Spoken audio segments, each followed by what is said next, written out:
Dear friends, నమస్తే. Welcome back to our channel. మన 6వ తరగతికి సంబంధించి మన మహనీయులు 5వ లెసన్కి ఉపవాచకానికి సంబంధించిందండి. ఓకే, ఈ లెసన్ యొక్క ప్రక్రియ వచ్చేసి వ్యాసం, ఇతివృత్తం వచ్చేసి దేశం యొక్క భక్తి. ఇది రచయితల బృందం అన్నమాట.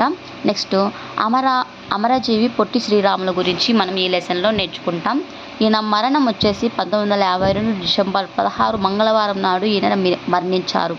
అది ఎందుకు మరణించారు, ఏంటి, ఈయన గురించి ఏంటి అనేది మనం ఫస్ట్ తెలుసుకుందాం. ఈయన ఎక్కడ పుట్టాడు అనేది చూసుకున్నట్లయితే నెల్లూరు జిల్లా కనిగిరి, అది ప్రస్తుతం ఇది మనం ప్రకాశం జిల్లా అన్నమాట. వ్యాపార రీత్యా మద్రాసు, చెన్నైలో స్థిరపడ్డాడు ఈయన శ్రీరాములు, గురవయ్య, మహాలక్ష్మమ్మలకు మద్రాసులో 16/3/1901 జన్మించాడు. మద్రాసును, ముంబై నగరాల్లో విద్యాభ్యాసం చేశారు. మేనమామ కుమార్తె అయిన సీతమ్మను వివాహం చేసుకున్నారు. ఓకే, నెక్స్ట్ బొంబాయిలో అసిస్టెంట్ ప్లంబర్గా ఉద్యోగం చేసి నివాసం అక్కడే ఉన్నారు. నెక్స్ట్ గాంధీజీ బోధనలకు ఆయన ఆకర్షితుడయ్యాడు. ఆయనతో పాటు పరిచయం పెంచుకున్నాడు. ఆయన చేస్తున్న ఉద్యోగం వదిలి ఆయన అసిస్టెంట్ ప్లంబర్గా పనిచేసేవారు కదా, అది వదిలేసి సబర్మతి ఆశ్రమంలో చేరాడు. రాజ్కోట్లో సత్యాగ్రహంలో పాల్గొని గాంధీజీతో పాటు 6 నెలలు జైలు శిక్ష అనుభవించారు. ఉద్యమంలో భాగంగా ఖాదీ ప్రచారం, మద్యపాన నిషేధం, నిమ్న జాతులకు దేవాలయ ప్రవేశం, సాంఘిక సేవా కార్యక్రమాలు చేపట్టాడు. నిమ్న జాతులకు దేవాలయంలో ప్రవేశం అంటే తక్కువ జాతి వాళ్ళని మనము గుడిలోకి రానిచ్చేవాళ్ళు కారనమాట. దానికి విరుద్ధంగా ఈయన పనిచేశాడు. ఆంధ్రులు, ఓకే, తమిళలకు ఒకే రాష్ట్రం ఉండడం వల్ల తెలుగువారు అనేక ఇబ్బందులు పడడం ఈయన గమనించారు. ప్రత్యేక ఆంధ్ర రాష్ట్రం కోసం 1911 నుండి ఎన్నో సభలు, సమావేశాలు, తీర్మానాలు జరిగాయి. 1911లో స్టార్ట్ చేశారనమాట. నెక్స్ట్ ఆంధ్ర రాష్ట్ర అవతరణకు ఒక అమూల్య త్యాగం అవసరమని చెప్పి నెల్లూరులో తన ఆత్మీయులకు సూచనప్రాయంగా తన సంకల్పాన్ని చెప్పి మద్రాసుకు బయలుదేరారు. ఓకే, ప్రారంభం 19/10/1952. ఓకే, 1911లో స్టార్ట్ చేసి 1952లో ఆదివారం నాడు ప్రత్యేక ఆంధ్ర రాష్ట్రం కోసం సభలు అనేవి ప్రారంభించాడు. సమావేశం అనేది చేశాడు. ఢిల్లీ ప్రభుత్వం నిమ్మకు నీరెత్తిన చందంగా కూర్చుంది.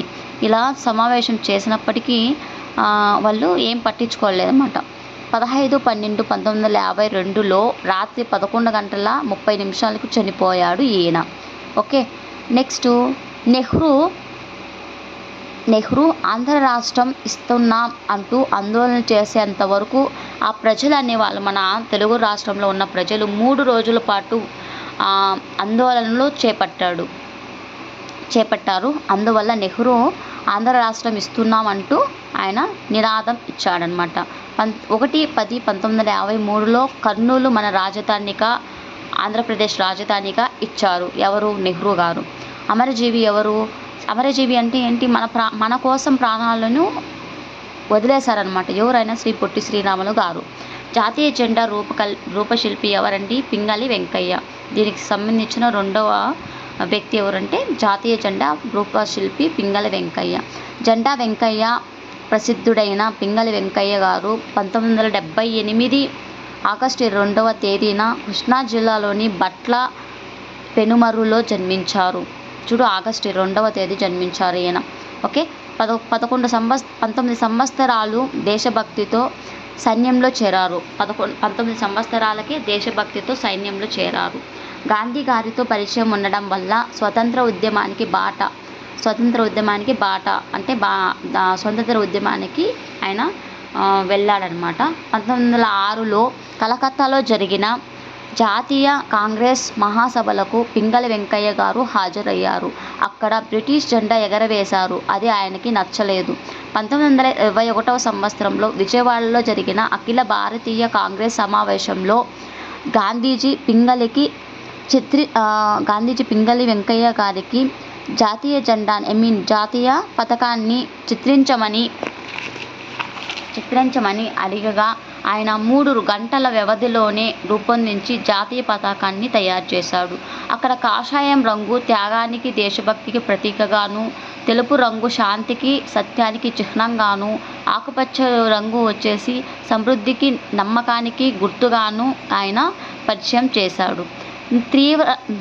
త్రివర్ణ పతాకాన్ని మొదట రాట్నం ఉండేది. త్రివర్ణ పతాకంలో ఏముండేది? రాట్నం అనేది ఉండేది.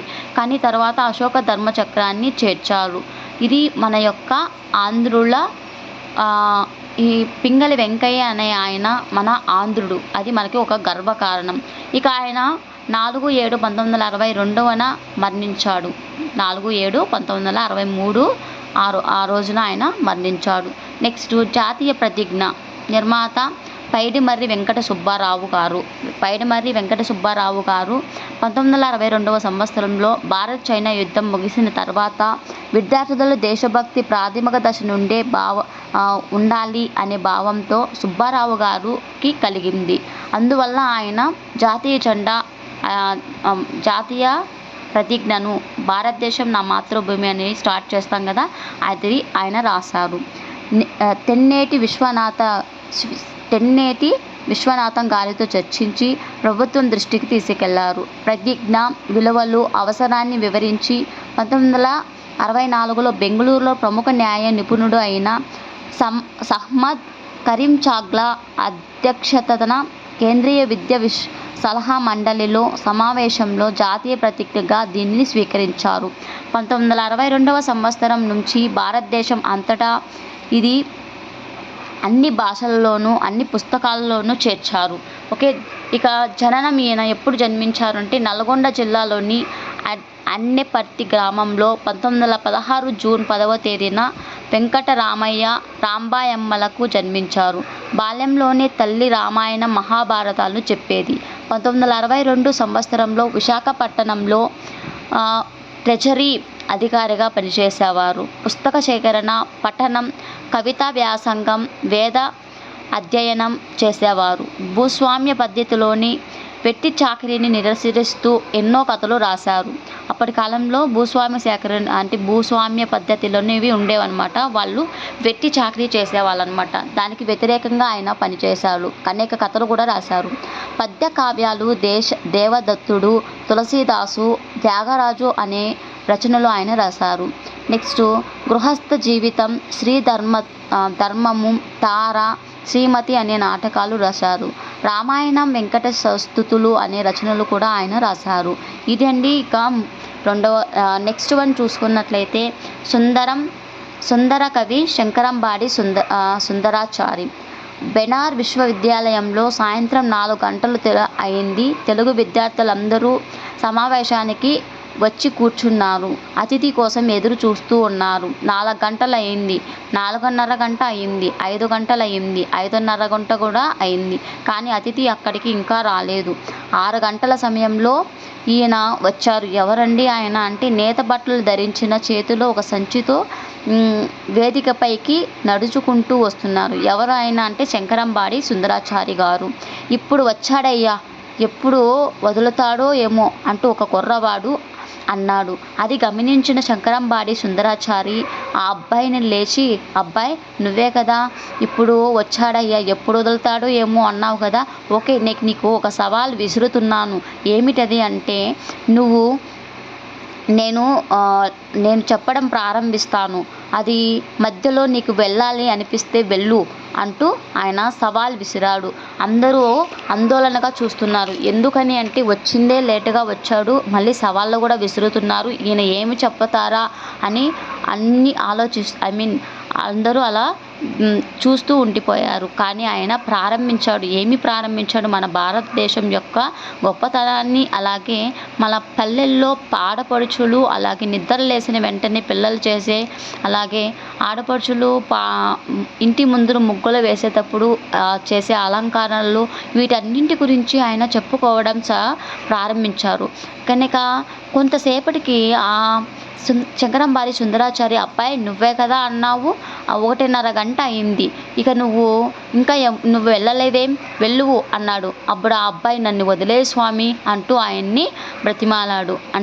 బెనారస్ విశ్వవిద్యాలయంలో తెలుగు విద్యార్థులకు ఉపన్యాసంగా ఈయన మా తెలుగు తల్లికి మల్లెపూదండ, మా కన్న తల్లికి మంగళారతులు అంటూ తెలుగు రాష్ట్ర గేయంగా ఈయన మనకి పరిచయం చేశాడు. ఈయన ఎప్పుడు జన్మించారు అంటే చిత్తూరు జిల్లాలోని తిరుపతిలో 1914వ సంవత్సరంలో ఆగస్టు 10వ తేదీన జన్మించారు. తిరుపతి దేవస్థాన పాఠశాలలోను, మదనపల్లిలో బీసెంట్ థియోసాఫికల్ సొసైటీలోనూ విద్యాభ్యాసం చేశారండి. ఒకే ఉపాధ్యాయుడిగా, ఆంధ్రపత్రికకు సంపాదకుడిగా, పాఠశాల పర్యవేక్షకునిగా పనిచేశారు. రచనలు చూసుకున్నట్లయితే సుందర రామాయణం, సుందర భాగవతం, బలిదానం, ఆపదాతు, పేద కవి, నా స్వామి, నేటి కవిత్వం, కావేటి నగరరాజు, నీరాజనం, శ్రీనివాస శతకం అనే బుద్ధి గీతం అనే రచనలు ఈయన చేశాడు. ఇక సినిమా పాటలు కూడా ఈయన రాశారు. 1977 ఏప్రిల్ 8వ తేదీన ఈయన మరణించాడు. నెక్స్ట్ 2004లో ఆంధ్రప్రదేశ్ ప్రభుత్వం తిరుపతిలో ఆయన కాంస్య విగ్రహాన్ని నెలకొల్పింది. ఇక తిరుమల తిరుపతి దేవస్థానం వారు ఆయన జ్ఞాపకార్థం కోసం ఆయన విగ్రహం దగ్గర మైకు ద్వారా మా తెలుగు తల్లికి మల్లెపూదండ అంటూ నిరంతరం ధ్వనించే ఏర్పాటు చేశారు. మైకు ద్వారా అక్కడ ఈ పాట అనేది నిరంతరం వినిపిస్తూనే ఉంటుందన్నమాట. ఓకే, ఈ విధంగా మన మహనీయుల చరిత్రలో మనం ఏమేమి నేర్చుకున్నాము? ఫస్ట్ ఎవరి గురించి నేర్చుకున్నామండి? ఫస్ట్ ఎవరి గురించి? ఇది మన మహనీయులు వచ్చేసి ఎక్కడి నుండి తీసుకున్నారు? ఇది ఒక వ్యాసం, అంటే కవుల గురించి కొంచెం చెప్పుతూ ఉన్నారు ఎవరు ఏం చేశారు అనేది. అందువల్ల ఇది ఒక వ్యాసం. ఇది వృత్తియుక్తం అంటే ఏంటి? మనం దేని గురించి తెలుసుకుంటాం? దేశం యొక్క భక్తి గురించి తెలుసుకుంటున్నాం. ఓకే, ఇక అమరజీవి పొట్టి శ్రీరాములు గురించి మనం అయితే నేర్చుకున్నామండి. అలాగే నెక్స్ట్ ఎవరి గురించి నేర్చుకున్నామండి? జాతీయ జెండా రూపశిల్పి ఎవరు? పింగళి వెంకయ్య గారి గురించి నేర్చుకున్నామండి. పింగళి వెంకయ్య గారు. జాతీయ ప్రతిజ్ఞ ఎవరు రాశారండి? నిర్మాత పైడిమర్రి వెంకట సుబ్బారావు గురించి కూడా నేర్చుకున్నాం. సుందర కవి శంకరంబారి సుందరాచారి, మా తెలుగు తల్లి రచించింది ఈయనమాట. ఈయన గురించి కూడా మనము ఇది నేర్చుకున్నాం. ఇది 6th క్లాస్కి సంబంధించి 6వ లెసన్ అండి. మీకు కనుక యూస్ఫుల్ అనిపించిందంటే తప్పకుండా మన ఛానల్ని సబ్స్క్రైబ్ చేసుకోండి. అలాగే అన్ని వీడియోస్ కోసం ఫాలో అవ్వండి. మనము సింపుల్ అండ్ షార్ట్కట్లో ఏది ఇంపార్టెంటో అది మాత్రమే రాసి నోట్ ప్రిపేర్ చేసి మీకు ఎక్స్ప్లెయిన్ చేస్తున్నాను. Thank you so much for watching friends. Subscribe.